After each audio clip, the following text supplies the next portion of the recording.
বৰ্ষা, তই কেতিয়াবা অনুভৱ কৰিছনে এই যে সময়ে সময়ে মই তোৰ কাষত থাকিবলৈ যত্ন কৰোঁ? ময়ো তোৰ উকা হৃদয়খনত থাকিবলৈ যত্ন কৰিছোঁ। তইনো আজি কিয় এনেকুৱা কৰিবলৈ ধৰিছ?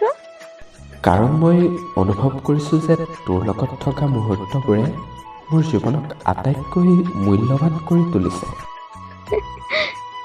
গৌৰৱ, এনে কথা নক'বা। মইতো তোৰ বন্ধুহে নহ'লোঁ। বন্ধুত্বৰ সীমাৰে সীমাবদ্ধ নথকা নহয়। মই তোক কেৱল বন্ধু হিচাপে নহয়, মোৰ জীৱনৰ উকা কাগজখনত সদায় তোমাৰ নামৰে জীপাল কৰি তুলিব বিচাৰোঁ।